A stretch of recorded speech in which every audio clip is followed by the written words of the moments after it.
In the U.S., President Donald Trump is currently hosting Iraq's new prime minister at the White House. The new leader's office says the visit is intended to strengthen economic and development partnerships, but Iraq's neighbor, Iran, is likely to loom large in the discussions. The CBC's Katie Nicholson joins us now from Washington with more. So, Katie, how significant is this visit? It's pretty significant for al-Zaidi. He is the new Iraqi prime minister, just came into office in May. He's a political neophyte. He's a businessman, and this is his first visit to the U.S. and first face-to-face meeting with Trump since he took office. So, again, you expect to see oil and gas deals signed throughout this visit. And Trump expects that the two countries, he said in a sort of chat with the Oval Office and the press corps, he expects the two countries to make beautiful music together. Trump is pro-al-Zaidi. His main competitor in the last election, Nouri al-Maliki, was sort of seen as too close to Tehran, and so Trump had very vocally endorsed him. And that's partly because there have been such long-standing concerns about Iran-backed militias operating in Iraq and pressure from the U.S. to crack down on them. And sure enough, last month, under this new prime minister, Iraq agreed to take steps to prevent Iran and proxies from getting money from currency exchange businesses, and also to crack down on salary payments to members of those Iran-backed groups within their country. And in exchange, the Fed actually restarted shipments of American currency back to Baghdad.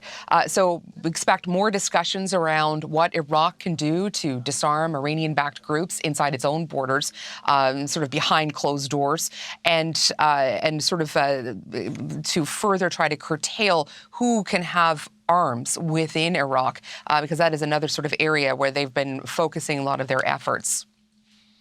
And Katie, during the photo op with the media, Trump was asked about the conflict with Iran and the status of the Strait of Hormuz. What did he say? Yeah, he had some choice words for Iran's leaders. He said you couldn't trust, and he also brought more clarity to a reversal around this 20% fee that he had proposed yesterday for being the guardian of the Strait of Hormuz. So essentially charging cargo a 20% fee as it transited. He said, he sort of backtracked on that a little bit earlier today and said, oh no, instead we're going to find another way, a different fee structure. This is how the U.S. president described how he changed his mind after getting calls from leaders in the Gulf region about this proposal. I was called by different people, different countries, kings and emirs and all of the people that we all know and we all love, and they've been very strong partners. And they said, we'd love to do it a different way. We'd love to invest in the United States with billions and billions of dollars, because I don't think anybody should be able to charge a fee for the strait or for any other strait relationship in terms of other sections of the world. I don't think anybody should be really in that position. But we were doing it as a reimbursement. The Gulf states are going to invest a tremendous amount of money into the United States, and that was very satisfactory to me. And charging fees to allow ships to transit through the Strait of Hormuz would contravene international maritime law. It's also something that his Secretary of State, his Vice President, even Pete Hegseth, the head of the Pentagon, all have stated at various times would not be allowed, and it's not something the U.S. would do. So, a bit of a reversal there. One other point that sort of came forward as well. He was asked whether or not he regretted calling down the U.S. military blockade of Iranian ports.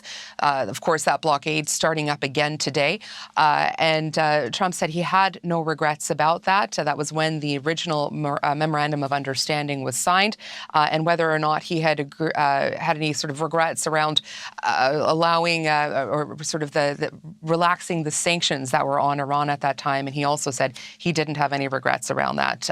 But certainly things have changed, and we are having a third consecutive night of strikes last night between the U.S. and Iran, and waiting to see what else plays out now in the region as this blockade comes into force again. Katie, thank you. The CBC's Katie Nicholson live in Washington.